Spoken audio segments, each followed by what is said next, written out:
and welcome back. Today we're gonna do something completely different. Today we're gonna try to recreate a field ration from scratch. And the field ration of choice will be Maconochie stew. Maconochie stew was something served during World War I in the trenches. I found out about this ration from another channel called The Great War, which followed World War I week by week. I'm gonna leave a description for that or a link for that in the description below. And when they mentioned what they ate, I thought, well, I can probably make that. And it's quite easy. It contains potatoes, carrots, some flour, some beef stock, some onions, some white beans, and a can of corned beef. And if you want to know more about Maconochie stew and World War I in general, you can check out their channel. We're gonna start by peeling potatoes and carrots. And that is kind of boring, so I'm gonna utilize something from World War I, namely conscription, to get that done. I hate you. Peel my potatoes! And peel my carrots when you're done! I wanna. And now they are done. Now we're gonna cut the carrots and the potatoes and the onions into 1/2 inch pieces or 1.5 centimeter pieces. I'm not gonna do that too accurate. I'm just gonna cut it into pieces where I think it looks good. And I now realize this is gonna turn into a cooking show more than an MRE video, but whoops. I don't think you guys would mind. The recipe I have only calls for like 30 grams of onion, so I don't have that much onion to begin with, and I don't really know how I'm gonna cut the pieces required by the recipe to begin with, so that's why I'm a bit, well, curious on how this will turn out. There we go. So something like that maybe, and now I realize I do need some kind of bowl to put all this in. So good thing I'm in a kitchen where I have everything I need, because Magnus didn't prepare everything in advance as all those other fancy cooking shows. Well, let's split this in half to begin with.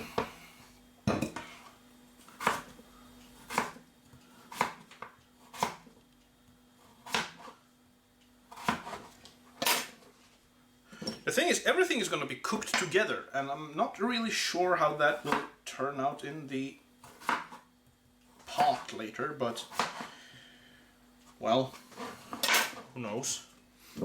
And I'm using a fresh can of corned beef. I'm not using a 100-year-old can of corned beef. If you find a 100-year-old can of corned beef, you can probably send that to Steve 1989, and he will probably make Maconochie stew with period ingredients. I mean, he recently ate a 130-year-old cracker, so, which was kind of fun to watch, actually. There we go. One last piece of potato. I'm probably gonna have to check my recipe again so I don't give you some wrong information on how to prepare this. The one thing in the recipe which I couldn't find in Sweden and that I didn't really want to add anyway was lard, because I've seen lard and it doesn't look very good, so I will use butter instead. It says fat or lard in the recipe. There we go. And there we go. And there the mail comes. There. So everything is nicely cut up. So let's see what the recipe says to do next, because I didn't prepare that much and didn't realize I needed to learn the recipe from the top of my head. Cut everything into 1/2 inch pieces. Steam or boil in a little water potatoes, carrots and onions until tender. Then we're gonna heat up a frying pan and put everything in together with the corned beef over medium heat. Then we're gonna make a batter out of the beef stock and water. And when everything is done, add the batter to the pan and cook until thickened. Salt to taste. Okay. So I'm gonna prepare some. Well, I'm gonna boil this up, and I'm gonna let you guys come back when it's time to put everything into a pan, I think. So until then, you'll have to wait for like a second, and I need to watch some water boil. Well, I realized one thing. I can actually open this can while I wait for the other stuff to boil. And this can has one of these little keys here, which I haven't used in a while. So this is going to be interesting. And I've never had corned beef either, so this is a first for me. And you can hear there's something onto my plate. This doesn't sound good.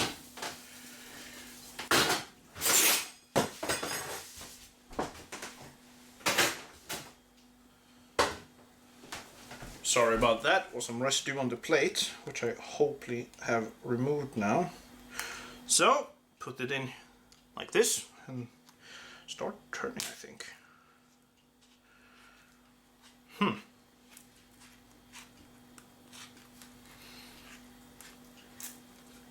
This is gonna be interesting.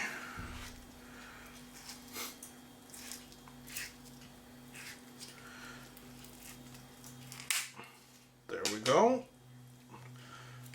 There we go. Well, that looks appetizing. Something tells me I need to cut this down a bit to be able to put it in the pan later. But that's an interesting shape of meat. Well, this is gonna be very interesting indeed. Well, I'll be back when everything is boiled properly. So, and I'm done. It didn't look like the picture in the recipe that I had, so I'm guessing they made it with beef instead of corned beef. So this is going to be interesting, and I have my brother here with me.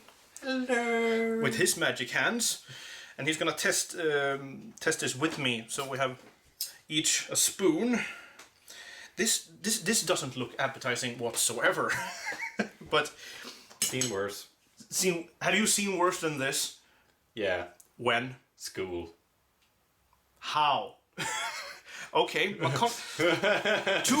be confirmed. Maconochie stew actually looks better than school lunch. So take some corned beef. Make sure you have some beans in there, potatoes and some carrots, and hopefully a piece of onion will slip in. So this is actually corned beef, potatoes, carrots, some flour, some beef stock, and some onions. This is like basic. 1 mouthful.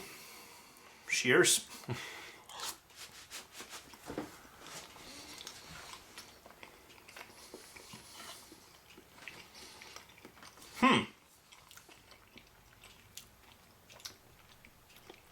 Could have been worse.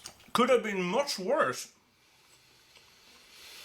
Well, it's not the best thing I ever had, but it's not that bad. It kind of just melts in your mouth. It just melts in my... The carrots are a bit undercooked. But then again, that's not a problem in this case. I'm pretty sure that the poor sods in the trenches of Verdun and the Somme got it very overcooked and just mush. Could have some more beans in it. But this isn't that bad. I wouldn't like to eat this every day for 4 years. But it's not super bad. He's just going in for another mouthful.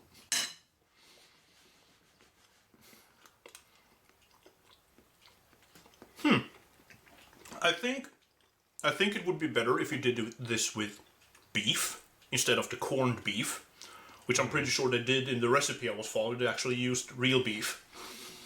Yeah. Because this just looks like mush. from the MRE I ate once, I get a feeling that all military food looks like mush. Yes, all military food looks like mush. Except the pancakes I had on conscription days. They didn't look like mush. Ah, okay. And the pea soup is, well, it's soup. But this wasn't that bad. When I was cooking this, I was like, oh, I'm so sorry, I'm gonna force you to eat this. But could have used a bit more salt. I used butter instead of lard. Ah, okay. But I just said that I come off from a good family, so we have butter instead of lard. Yay, aristocracy! Well, this has been Maconochie stew. Repruduction Maconochie stew, that being said. And as I said earlier, check out The Great War.